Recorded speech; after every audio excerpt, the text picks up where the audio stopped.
Georgia 1868. The Civil War had ended 3 years prior, but its echoes still lingered across the South like ghosts that refused to rest in the outskirts of Baldwin County, where the land stretched flat and cotton bloomed heavy under the sun. Stood Whitmore Manor, regal, proud and untouched by ruin. It was a house of marble floors, wide porches, and towering white columns, but more than anything it was a house of silence. Egerson Whitmore, the last heir of the Whitmore name, was a man carved from discipline and steel. At 32 he was already a legend, richest cotton baron in 3 counties, still rigid with eyes the color of a storm about to break, ran his estate like he ran his emotions, tight-fisted, controlled, and unyielding to the men who worked his fields.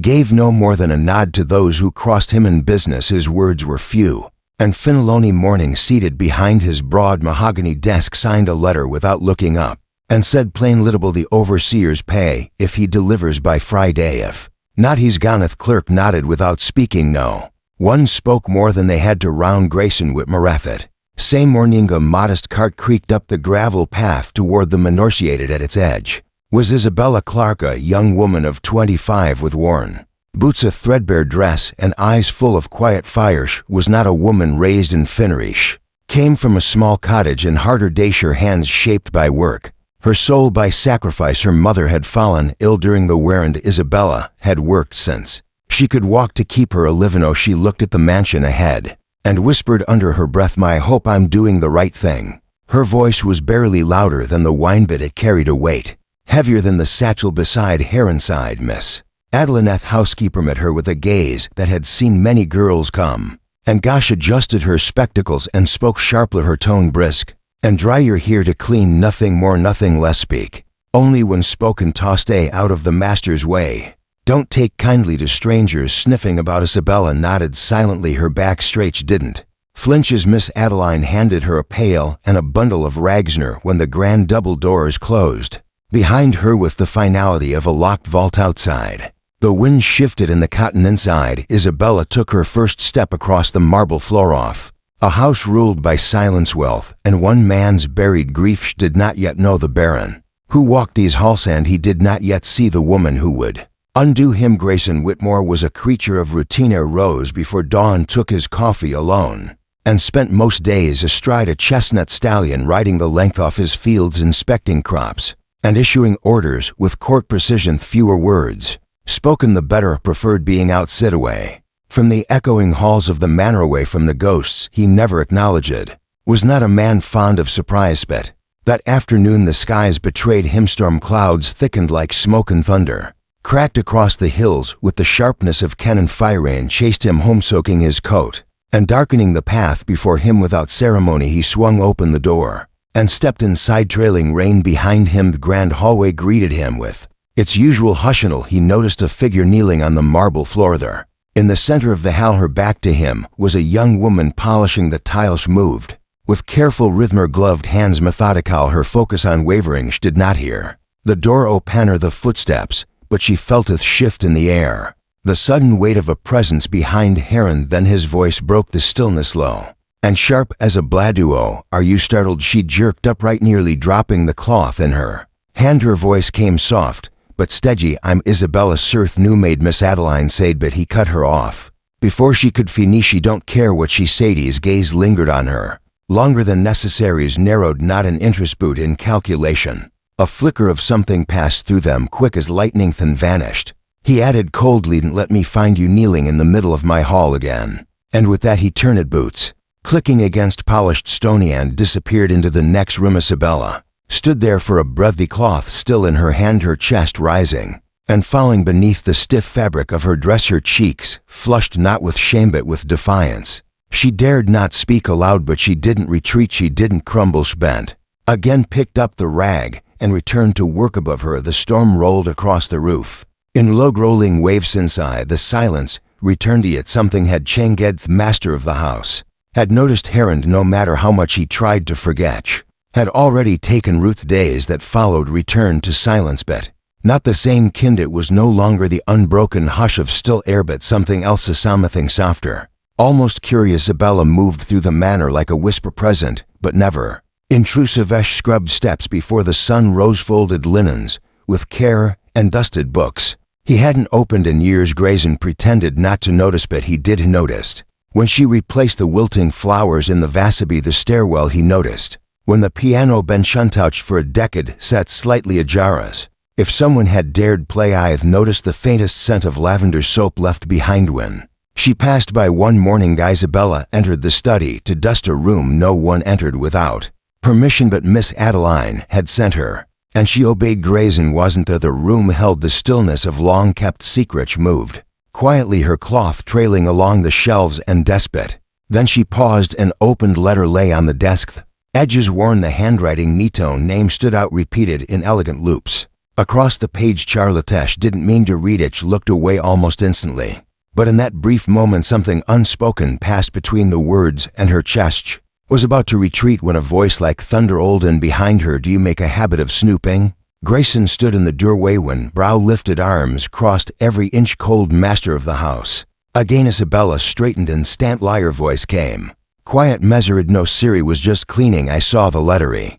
Didn't mean to pry. His gaze didn't soften. Then don't, he said simply. There was a pause. He could have said Marash, could have explained, but instead he added, his voice lower this time. You may. Does my house, Miss Clarkbet? My past is not among the items to be polished. And with that he stepped past her and into the room, ending the moment with a finality that stung. That night Grayson stood by the parlor window, bourbon in hand, though he hadn't taken a single sip. Rain pressed gently against the glassware. Down the corridor a soft melody echoed. Hummed, not played. He knew that voice, the same one that had stood firm beneath his scorn, the same one that filled the hallway. No one else dared make a sound. He closed his eyes, the hum lingering like a memory, and though he said nothing aloud, the storm behind his ribs began to shift. The storm came quickly, without the usual warning of a southern summer sky. In a moment the air hung heavy with heat. Next thunder cracked across the cotton fields like a whip. Rain battered the windows of Whitmore Manor. Candles flickered in their holders. House so often silent, no pulsed with the sound of nature's fury. In the drawing room Isabella moved calmly, lighting sconces along the walls, worked with quiet precision. Though her eyes flicked to the windows with each flash of lightning. She did not startle easily, but storms she had learned long ago best watched rather than ignored. She didn't expect to find Grayson there, standing by the unlit fireplace, half shadowed in amber glow. Had entered so silently that only the shifting of his coat caught her attention. For a moment neither spoke. Then he asked, his voice softer than usual, "You're not afraid of thunder?" She shook her head without turning toward him and replied almost as an afterthought, "Not of thunder." Sir took a step closer, arms folded loosely, his tone laced with quiet curiosity. "Of what then?" She paused, her gaze lingering on the candle flame, before answering. "Of silence, the kind that settles in a house where no one speaks, unless they have taught." That answer caught him, not like a slap but like a slow breath held too long. Said nothing in return. A sudden gust burst one of the tall windows open. Rain slashed through the air without hesitation. Isabella ran to a tree to rest. The pane closed against the wind. Grayson was at her side. In a heartbeat his hand met hers on the latch. For a moment they both stood there, oppressed, close by necessity, locked by accident. The storm howled, but inside a different kind of thunder rose. She felt his breath. He saw the raindrops shimmer along her cheek. Neither moved, neither spoke, not until he blinked hard and pulled back. His voice returned to its usual guarded tone as he murmured, "Go to bed, Miss Clark." And though she hesitated, her voice was clear when she finally replied. He stepped away, candle in hand, casting shadows behind her. Grayson remained, hands still gripping the window latches, though holding on to something slipping beyond his reach. Storm passed, but the air in the manor remained thick, not with rain, but with something less visible, more volatile. Grayson felt it in every hallway. Isabella felt it in every glance, and neither spoke of the moment by the window, but it lingered like the scent of smoke long after the fire has done. Morning, as Grayson stepped onto the second-floor balcony, coffee in hand, he looked down and saw her. Isabella was in the courtyard, her face turned toward the sun, her laugh light, effortless, floating up like bird song. Standing beside her was Thomas, a newly hired field hand, tall and easy in his smilothomas. Handed her a bundle of firewood, said something to quiet to hear, and tipped his hat. Thanked him, still smiling. Grayson watched it all in silence, his hand tightening around the cup, until porcelain cracked. Later that day, Isabella passed him in the hall carrying folded linen. Stopped her with, A single low sentence seasons. You've taken to socializing during work hours. Blink surprise adexis me. She esced her voice polite, but weary a stepped closer his tone cool field hand Thomases. That where your attention lies now. There was a pause. Heavy sharper chin lifted slightly as she answered had brought firewood I say thank you. That's not socializing it's decency. Grayson's jaw tensed his voice rising its familiarity. This is not a village dance Miss Clark this is my house her voice held. Steady and clear and I work in it I haven't forgotten my place Mr. Whitmore but maybe you've forgotten that kindness doesn't cost a thing. A silence deeper than thunder rolled between them. He stared at her truly stared not in anger but in some tangled thing he didn't know how to namathan without another word had turned and walked away. Isabella stood there for a moment, linen bundle pressed to her chest their breath tight in the kitchen. Folded the cloths with trembling fingers upstairs. Grayson poured a drink he didn't want and left it untouched on the desk. Neither of them knew exactly what had been said but both knew something had been wounded and neither was ready to admit what it was. Days passed and though the sun rose and chores continued nothing felt as it had before. There between Grayson and Isabella had cooled into something brittle easy to break impossible to mend with silence. Alanish no longer paused near the drawing room. He no longer lingered in the hearth warmth that once flickered.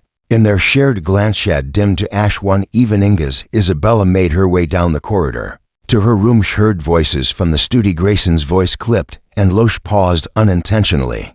Just outside the door inside he spoke to a visitor but his words carried. I don't care what the staff think said she's a maid. Nothing moreth words hit her like cold. When she did not flinch did not crib it she turned walked silently back to her room and began folding her dresses into her canvas bag. Before dawn she was gone from her bed. Her boots echoed softly as she walked through the kitchen, one last time leaving her room key beside a folded notesh.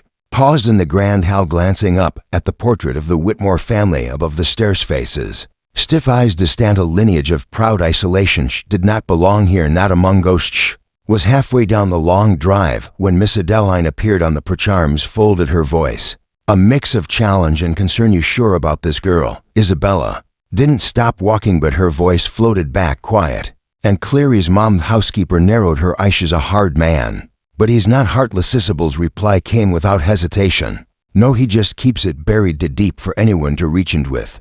That she disappeared down the lana beneath the sky, just beginning to turn gold. Grayson found the note sometime near Mideath kitchen fell to. Still the house too quiet picked up the folded paper with cautious hands and read her words written in careful even scripty was not made for silence. Mr. Whitmore, I hope someday you won't be either. Stood there a long time the note trembling slightly between his fingers. Did not speak he did not move but for the first time in years felt Grayson Whitmore had faced failing crops blood-soaked ledgers and the slow decay of everything his father had built but nothing undid him like the quiet that followed Isabella's departure. The manor didn't feel silent anymore. It felt hollow. The scent of lavender was gone. The piano remained clished. Linens on the stair rail were no longer folded. Just so held her note for hours without realizing it. Treaded again and again. You was not made for silence. Mr. Whitmore, I hope someday you won't be either. Murmured the words aloud like a prayer or a wound and suddenly the study could no longer hold him as Adeline stood at the front doors. He came storming down the stairs, scout in hand, fire in his eyes, raised one eyebrow, arms crossed. Well, it's about time, muttered as he passed her without pause. He stopped only once to ask, breath tight, where did she go?